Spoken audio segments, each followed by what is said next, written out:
We're inside the Bears Den once again with Coach Sam Shade. I'm A.A. Moore. We're glad to have you with us. Man, it has been a historic week here at Miles College, and the history kept growing and growing thanks to a 14-13 win by the Golden Bears over Carson Newman in the first NCAA Division II playoff game held on the campus of Miles College. And, Coach, it was just a huge week overall, from the announcement to setting up for the game to playing the game. I know this had to have been very momentous, even just for you, just for all the things you all had to go through this season to be able to get to this point. Yes, it was for myself, the coaching staff, the players, our support staff, our administration. It really started on Sunday, Sunday afternoon, the selection show, which was pretty cool, being, knowing that we're going to get the home playoff game. So it started right there. Everybody was excited. There was a big buzz on campus and actually throughout the city. Felt like we had a lot of fans that might not be Miles grads or just Mileans, but just people that love Miles College came out, and it was a great showing on Saturday. Well, it's one thing to get in. It's another thing to have to play, and Carson Newman is your opponent. And, Carson Newman is not your regular opponent that you see week to week, mostly because they run the kind of offense that you don't see in football a lot anymore. They run this option, a triple option. It comes with a lot of different names, but it posed a challenge for your team getting ready to prepare against them. It did. They ran a version of the triple option out of what some people call wing T. It's something that you don't see very much. We don't see it in our conference. Actually, we haven't seen it since 2022, my first season here against Kentucky State. But it definitely was a change of pace. Our guys on defense had to be more disciplined. The players, our coaches did a great job of putting together a plan, especially in 1 week. That's the big thing about option, is that it's hard to get ready for it in 1 week. So felt like our coaching staff did a great job preparing, and our players really trusted the coaching staff and went out and tried to execute the plan to the best of their abilities. Well, it was a tight game all the way through, all the way on the edge of your seat. Even when it looked like, hey, we've got it in the bag, it almost came out of the bag. And when we come back, we're going to talk about everything that happened in this momentous football game. You're watching Inside the Bears Den with Coach Sam Shade.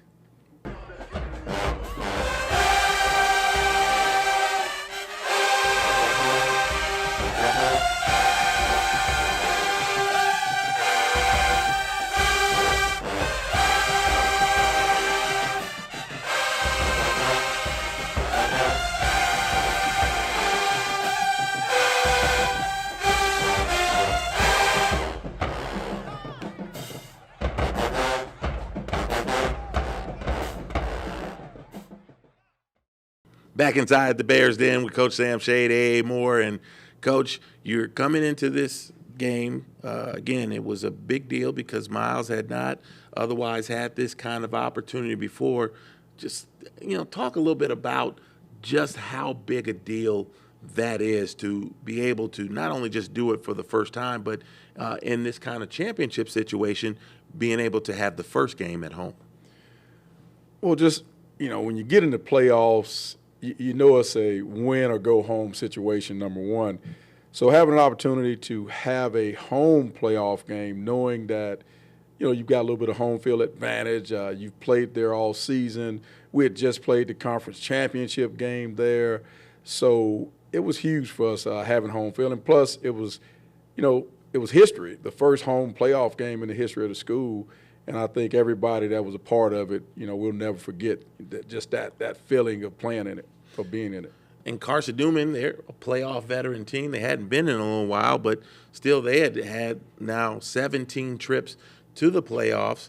And, they come in 9-2. This was not some team that was a slouch. They actually played in their conference championship game the week before. And even though they lost, they were coming in as a strong outfit and certainly a team to be reckoned with.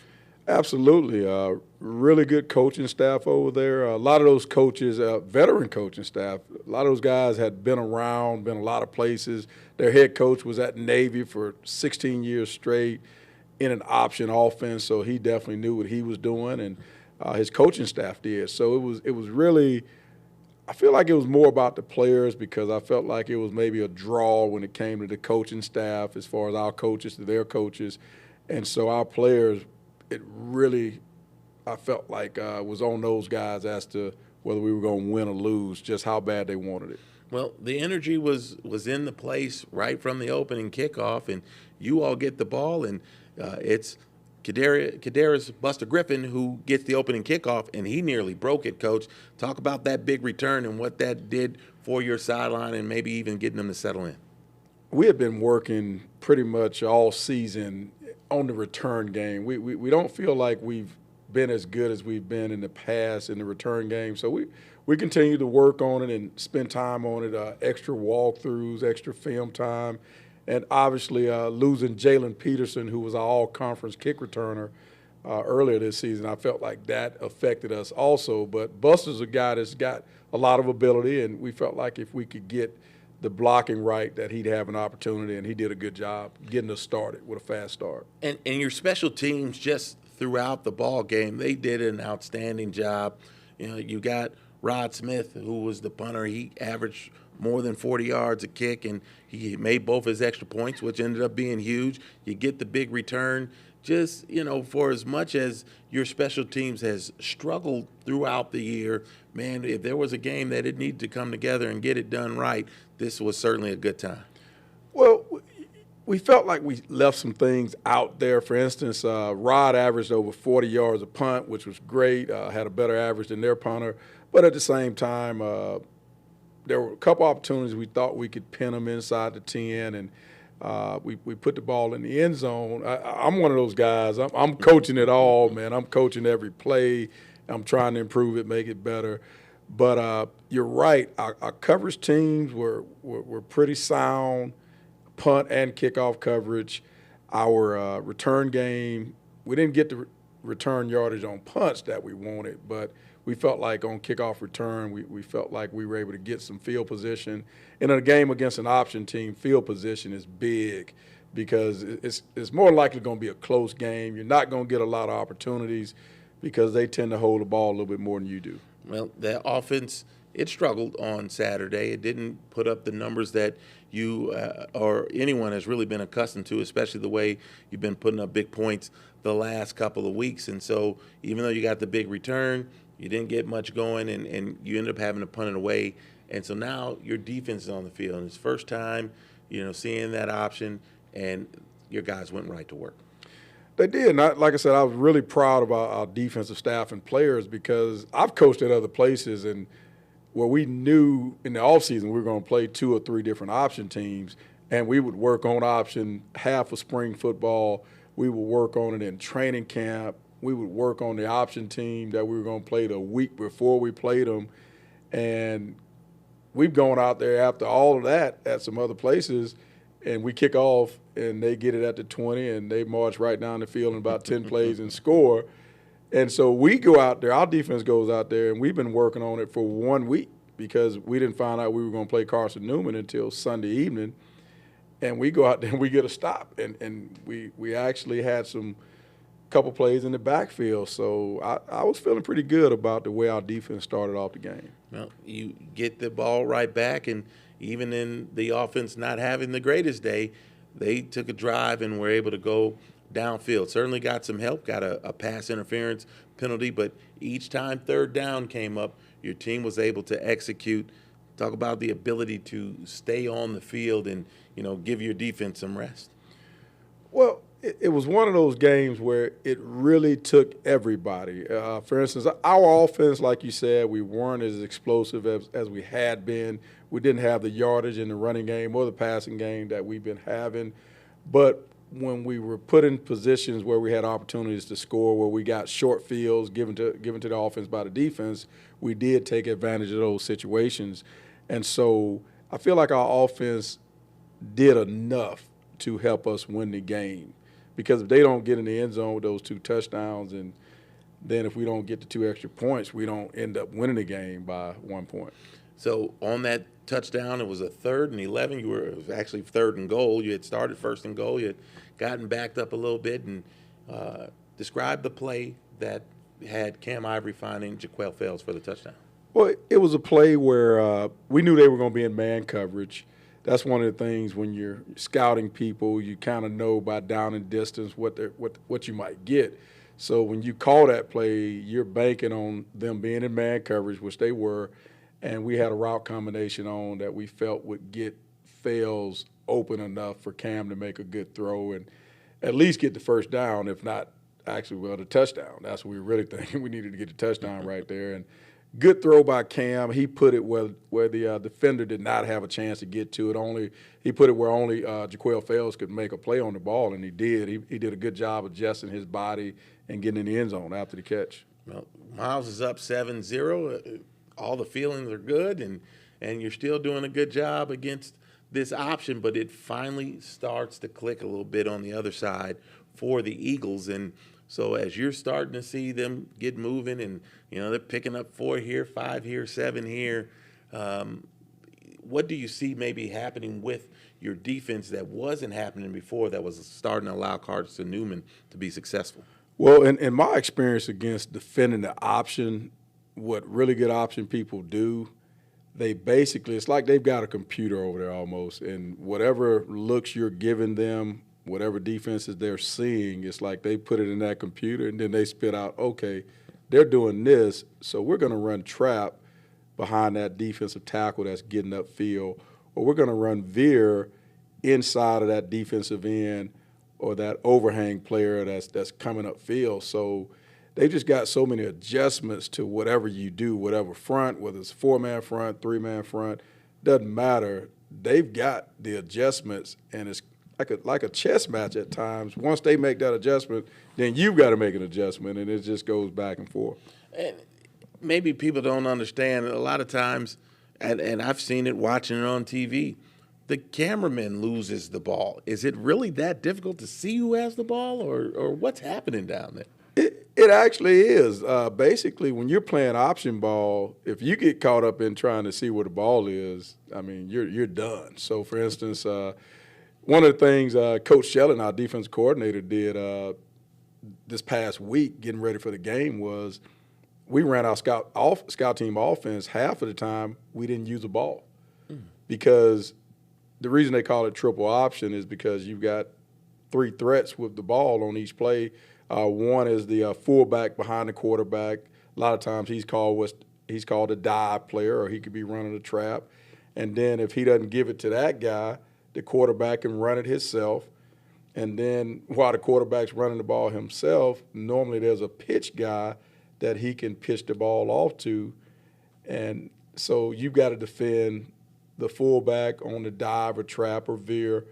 And then you've got to defend the quarterback if he keeps it. And then you've got to have a guy for the pitch player. So it's really more about defending those 3 guys on each play, whether you know who's got the ball or not. So you get to the end of the first quarter, you're still up 7-0, but it didn't take very long. Right at the beginning of the second quarter, that's when Carson Newman finds the end zone, and now we've got us a ball game.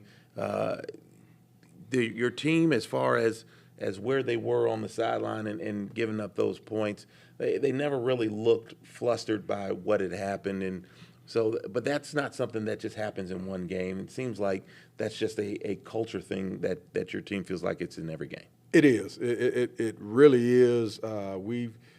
From day one, we've talked about handling the adversity, focusing when negatives happen in the ballgame, because negatives are going to happen. Like, you're never going to go out there and be 100% and make every play or have everybody on the unit do their job on every single play to perfection. It just doesn't happen.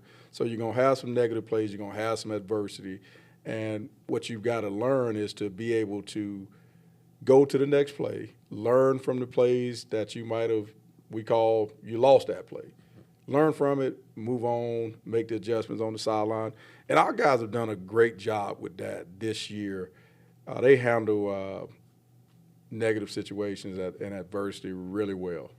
Well, again, as we talked, the offense still not doing the things that it wanted to do, but you finally get a break. Carson Newman gets the football back, and looks like they've picked up a first down, but that was before Jeremiah Hudson-Davis came around the corner and laid the wood on the quarterback for Carson Newman. Ball goes up in the air, and it's Keith Green right on the spot.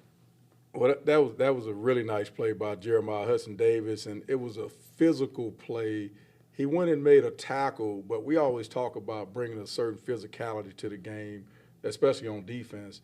And that's what it wasn't. It was a good tackle, but it was a tackle that he causes a fumble, and then we're hustling, we're playing fast on defense, and so one of our defensive linemen, Keith Green, he's able to recover it and get a pretty decent return. And now our offense has a short field, and our offense pretty much this season, whenever they get a short field, most of the time they're going to put it in the end zone. Well, that was the third fumble recovery for Keith Green. In fact, I think it was the fourth fumble recovery. He's tied for the lead in NCAA Division II in fumble recoveries. The good return sets Miles up right outside of the red zone. It's a quick pass to Travante Abner, and he gets us inside the 5. And then it's Gennaro Scott finishing off with the touchdown run. Miles back on top, 14-7. And again, defense turning into offense. Your team is great at that, leads the nation in turnover margin. You talk about teaching that and being physical, but does it surprise you that your team is literally at the top of the numbers or top of the rankings when it comes to not just forcing the turnovers, but turnover margin? Not at all, not at all. Because I go back to that was one of the things during the bye week that we talked about and we stressed defensively was, number one was we had to become a better tackling team and play the run better. And then number two was we stressed turnovers. And, we do turnover circuits during the week. Obviously, we do tackling circuits, but we do turnover circuits where we're trying to punch the ball out. We're trying to rip it out.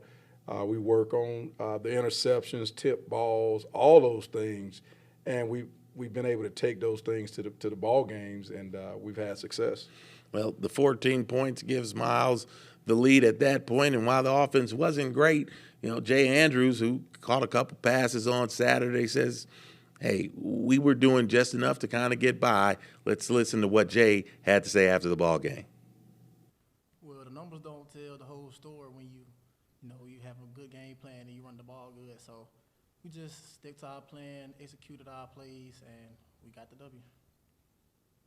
And so Coach Jay was just saying, hey, look, we were just kind of working through. It wasn't the easiest kind of ball game to be able to move it around, but they still had plenty of confidence in being able to do the things they need to do to put the points on the board. Right. And you got to give credit to Carson Newman. They came in with a defense that I think was ranked maybe in the top 20 in the nation or that top 25, but they were pretty high ranked on defense. And you should be when you're an option team, because when you run an option, the other team's offense doesn't get as many plays as they might normally get because those option teams stay on the field for a long time. And most of the time when you're running the ball, you're running clock, you're not throwing it as much. So we knew that, they were a good team on defense, and they did a good job in the ball game. But fortunately enough for us, our defense did more because there were opportunities that they could have gotten in the end zone for a second time, and we didn't give those touchdowns up. We made them kick field goals, and that was the difference in the ball game. Well, one of those field goals came right at the end of the first half. Carson Newman got another good drive going towards the end zone, but you got a couple of defensive stops. You forced the field goal. It's 14-10 at halftime, and Miles, for the 10th consecutive week, is in the lead at the break. It makes, I'm sure, locker room discussions work a little better for you and your team because you've been winning so much at the break. Actually, it doesn't change our philosophy at halftime. It doesn't matter what the score is. The first thing our guys know is, okay, we got to treat it like it's 0-0. Doesn't matter if we're up big. It's still like it's 0-0, and we're going to go out and win the second half. Because we've had some games this year where actually we were outscored maybe by a couple points in the second half and felt like we let off the gas maybe, or we just weren't as focused because of those leads. So we've intentionally, as a coaching staff, made sure that we've stressed that the second half, no matter what the score is, we treat it like it's 0-0, and we got to go back out and start fast and physical like we talk about. We've got to finish in the fourth quarter. One of the things we always talk about is finish in the second half, finish in the fourth quarter. And so those are things that we talk about, and that's why we've been able to do some of the things we've been able to do as far as not losing the game in the second half. Well, Miles, not only have they led at halftime in the last 10 ball games, they have not coughed up the lead in that half. So once you get in front, you stay in front. But Carson Newman, a different kind of challenge, and they really did put that to the test. When we come back, we'll look at the second half and see how the Golden Bears were able to hold off the Eagles and advance into the next round of the NCAA Division II playoffs. We'll talk about it when we come back. You're Inside the Bears Den with Coach Sam Shade.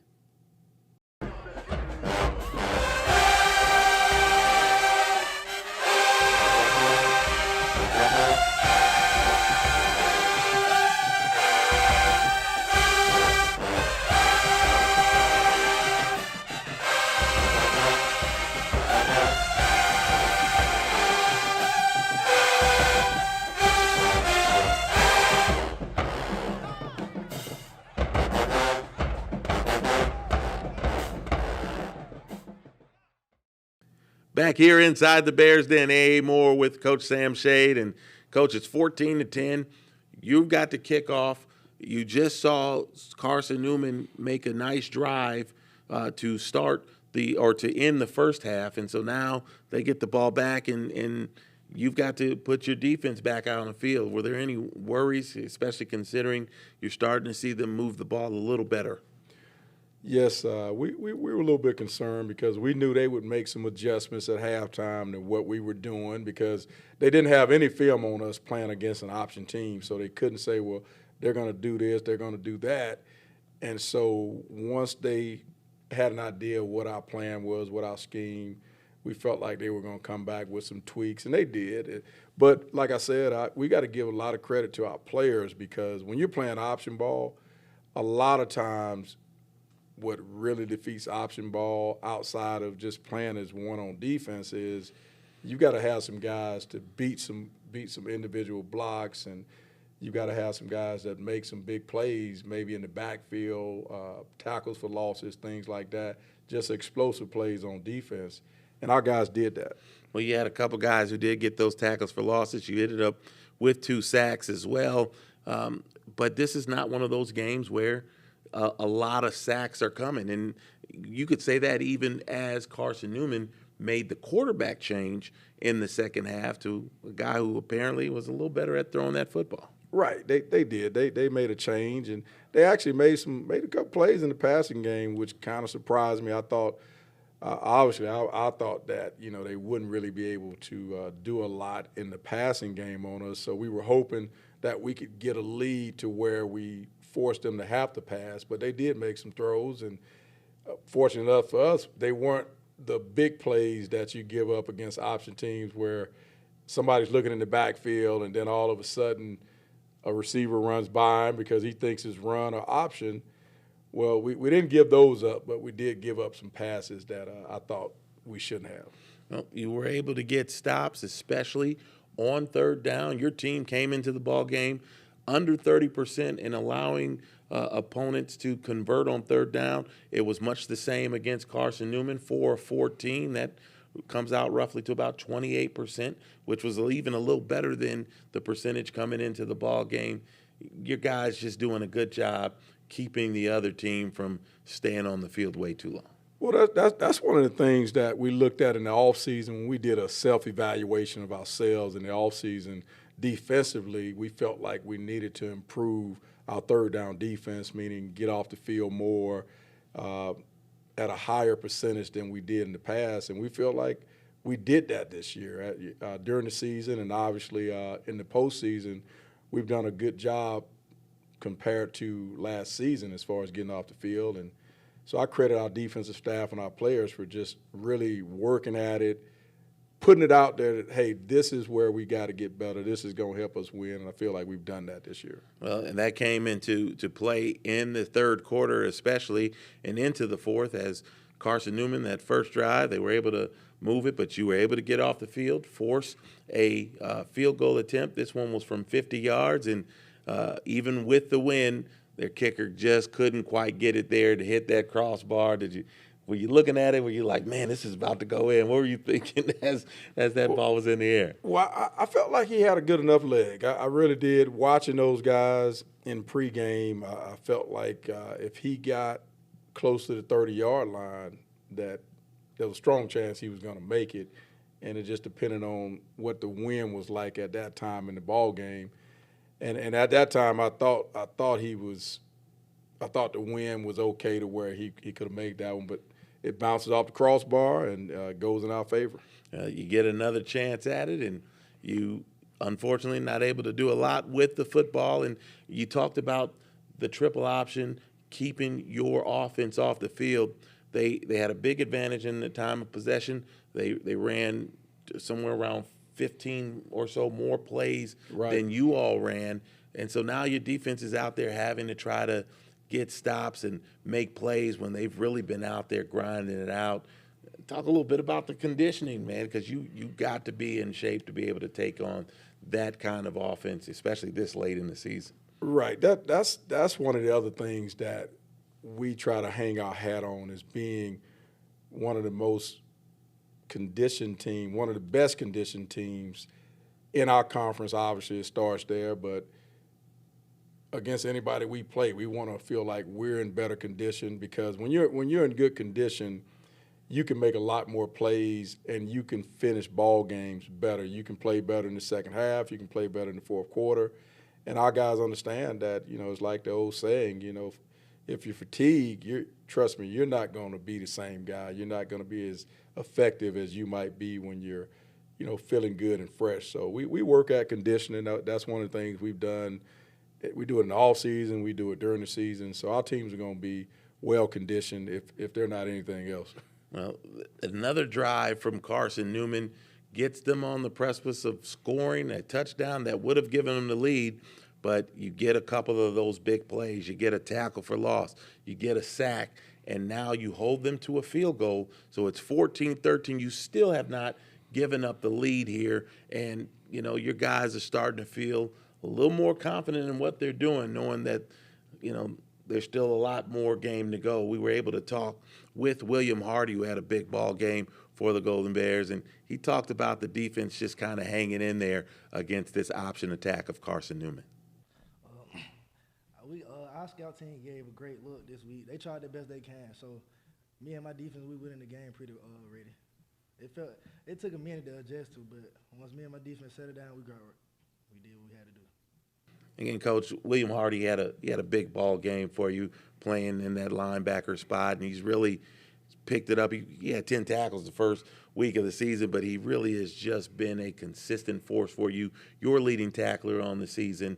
Talk about him and his role in being able to stop this option offense. Well, it's interesting. We talked about our conditioning, and Will's one of those guys that has really done a great job. He really did a great job in the offseason of preparing himself to have to play a whole lot of football and be a leader out there at the linebacker position, and to put himself in position to make a lot of tackles and different plays. So just, proud of the way he approached the offseason. And that's one of the things we talked about with him. We have exit meetings at the end of every season, and you talk to the players about their strengths, their weaknesses, and you tell them, look, this is what you need to work on. And Will's one of those guys that took that and did everything that the coaching staff told him he needed to do. And you see the results this season in his play. And so against an option team, having a guy, senior linebacker, smart guy that understands what's going on, and he's taking the coach, and he should make a lot of plays, and he did in the ballgame.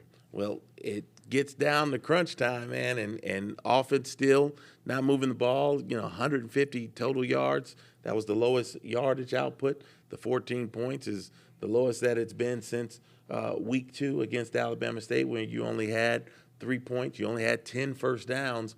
So now your defense is going to have to really bring this one home. And they get a couple of stops. They get a 4th down stop. They do the things that need to be done. And now you've got the football ready to close this ball game out. You've got less than 2 minutes to go. The band is playing. The team is feeling good. You're looking at a 3rd and 7. And all you need with the clock running, no timeouts left, secure the football. Even if you don't pick up a first down, it's going to burn off a whole lot of clock. And Janelle Scott, who scored the touchdown earlier and has been your bell cow as far as carrying the football this year, just lost the football. And, man, the celebration that was starting to go on, man, that just disappeared real quick. Well, that's why you play until it's over. And I'm one of those guys, trust me, I do believe you play until it's over, because when you're doing maybe too much celebrating, that early celebrating, premature celebrating, I think it takes a little bit of your focus and your attention to detail away. Even if you're not a guy celebrating, if you got guys around you celebrating, now you've got to go back into the game. Well, maybe you weren't dancing or all that type of stuff, but you're hearing it, you're seeing it, and it just takes a little bit of focus. And basically that was a play where it was a routine handoff, and he kind of got his eyes upfield and got a little bit, I won't say impatient, but just sped things up too much and didn't secure the handoff properly the way that we teach it. And it's a learning situation for him, and he's definitely we worked on that today in practice. So we shouldn't have those situations pop back up. Well, I tell you, one person who wasn't letting that celebrating get in the way of trying to finish this ball game was your defensive coordinator, Chris Schelling. I'm standing right there, and he's looking at the clock. He's looking at the time, knowing that, hey, we may have to go back out here for 1 or 2 more plays. So he starts to get the defense together, saying, hey, look at the time. Hey, let's be ready to go back out here. So when it's time to get back on the field, there's 1 minute and 1 second left. You're at the 41 of the Golden Bears 41. They're not very far outside of field goal range, but your defense came back out there ready. They did. But before the fumble, we were thinking, okay, they're out of timeouts. It's 3rd down. We run the ball. I think it was a little over a minute left maybe on the clock, and we snap it, run the ball. And we're thinking, okay, they don't have any timeouts. We're going to let the clock run down. I'm going to send the punt team out there, but then we're going to take a timeout because we're going to let it run down almost to 0, but we don't want to take the penalty. And that's the thinking, and we think, okay, we punt the ball. They have no timeouts. They're not a passing team, so we felt like we could close it out that way. But we get the fumble, and it changes everything because I think they got the ball around the 41-yard line, actually around our 41-yard line, and I felt like if they got inside the 30, I felt like their kicker could make it. So we needed to stop. We couldn't play conservative or soft. We had to be aggressive, and felt like we were, and Malachi Oglin makes a big play with the interception. That's right, and you actually kind of caught a break on the play before where the pass, it hits the guy. He's going to the ground just trying to secure it, and somehow, some way, it squirts through, which brings up the final play as you talked about, and the quarterback rolls. He rolled maybe the wrong way. I'm sure it was the design, but as he rolled to his left, he's got to come back around and throw right. The wind's blowing in his face, right, and you've got double coverage on this receiver. For the team that is second in the country in interceptions overall, man, it was almost like just giving, like gift wrapping the ball game to your guys. There were 2 guys there in the end, like you said. Malachi Oglin gets his first pick of the season, and now you can celebrate a little more. Right, exactly. I feel like Malachi Oglin, he'd been out for a while this season, missed a lot of time, but he's back healthy now, and I'm glad he was out there on that play. And when I looked back there and I saw that we had 2 guys, they only had 1 receiver, I felt pretty good. I felt like, hey, I thought we would maybe knock it down or whatever, but we intercepted. And next thing I was thinking was, hey, let's get the victory formation out there on the field. That's one of the greatest plays in football is that victory formation. So we were able line up in it, take the snap, and win the football game. And it was a hard-fought game. And I much respect to Carson Newman and their head coach, Coach Ashley Ainge, and also Ashley Ingram, Coach Ashley Ingram and his staff. I feel like they had a really good plan coming in, and their guys tried to execute it to the best of their abilities, and the game really just, the ball bounced our way. And when I say bounced our way, I think about the field goal that bounced off the crossbar. Well, it turns into a 14-13 win, puts Miles at 10-2 overall, most wins ever in a single season in program history. It extends your win streak to 10 in a row, which is also a school record. You get that first playoff win, and now you get ready to start making more history. And, Coach, we're going to take a break. When we come back, we're going to talk about what's next. It's Valdosta State that's next, and I'm sure you've got a plan for them, and we'll talk about that when we come back. You're watching Inside the Bears Den with Coach Sam Shade.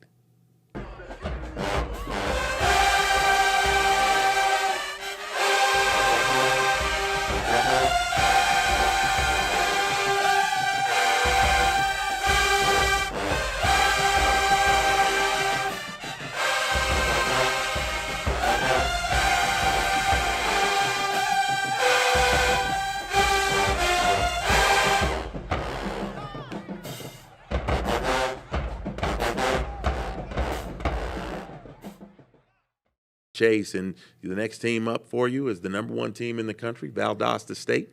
This is a team, a program that has a national championship pedigree. They've got 4 titles on their mantelpiece or on their trophy case, and these two programs have only met one time before. It was your first home game here with the Golden Bears. It wasn't a very good final, but do you think about that? Do you think about that particular game and how that outcome came about, or anything like that when it comes to Valdosta State? Well, I don't actually think about that game or that outcome. What I do think about is, I know when I first came, when I took the job here, one of the things I talked about was wanting to do some things here at Miles that hadn't been done, and I wasn't really thinking 10-game winning streak or winning 10 games in a season to set the record. I was really thinking more about, well, Miles had won conference championships here before I got here. So I was thinking, okay, let's do the next thing. Let's go to the playoffs. Let's go chase a national championship.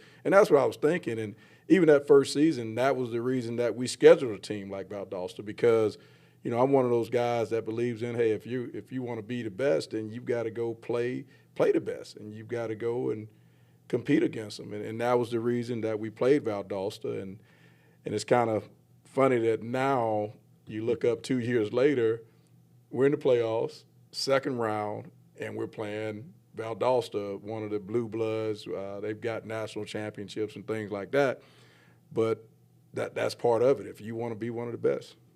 Well, Valdosta will have the home game they had last week off, and so now you're switching gears totally. You're going from a team that was very run heavy, and one thing I did want to mention, you know, as much as they put up 350 yards, they only had 179 or so on the ground, which was nearly 100 yards less than what they normally get week to week. So that plan that you all put in and the way it was executed by your guys, right on time, and even the numbers, even though they say one thing, if you look into the numbers a little more, like I said, you really did a great job in handling that. But now you're going against a team that is going to throw it. They're going to move it. They get up and down the field. They score a lot of points. They're a complete change of gears. Absolutely. How do you turn your guys back around and say, hey, it's time to get back to something else? Well, actually, I think our guys are probably ready to get back to something else outside of option, because it's just, it causes you to change your game so much, really at every position, D-line, linebackers, defensive backs. We feel like it's a different ball game.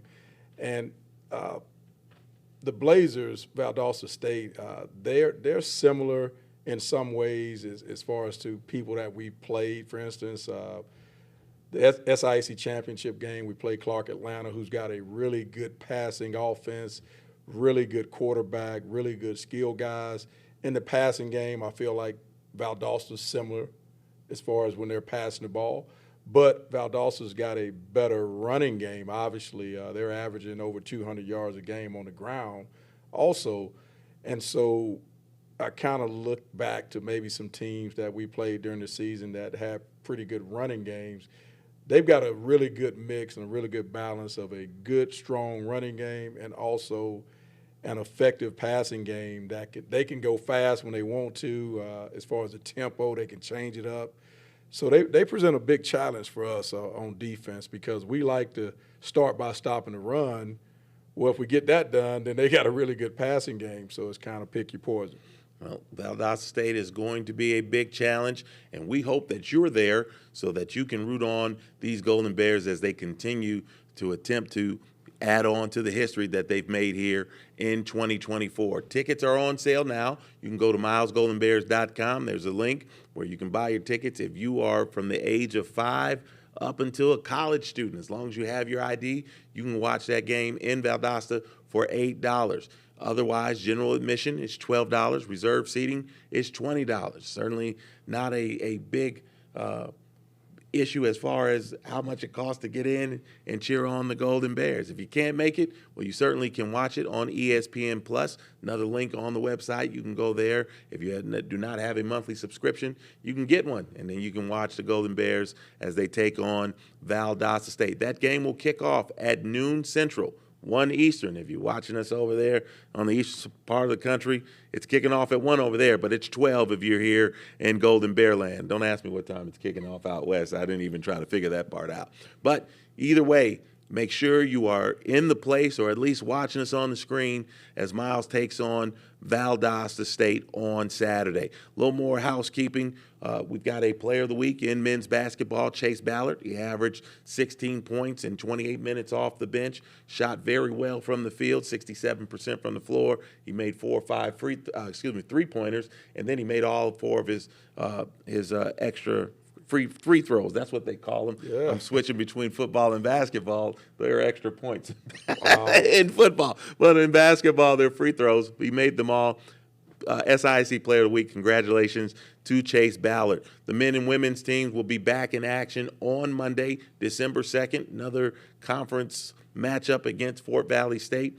5:30 for the women, 7:30 for the men. Men had a 4-game win streak or a 3-game win streak that came to an end against AUM. They dropped a 60-57 decision. Big game for Corey Trotter, 22 points, 23 rebounds. Man, a monster effort. Came up just short on the road, but Miles already in good position as they're going to be one of the top contenders for the SIAC championship, and that's on the women's side as well. When we've got championships going all around here, Coach, right, and you're hoping to add more to the championship lore that we have created here at Miles. So we hope good luck to you and your team. Good luck to our men's and women's basketball team. Y'all make sure y'all come out and check them out wherever you can. Don't forget to follow us on social media, on X, on Facebook, on Instagram. That's at Golden Bears of MC. So for the coach, Sam Shade, I'm A.A. Moore. We thank you for joining us here inside the Bears Den. We'll see you next week.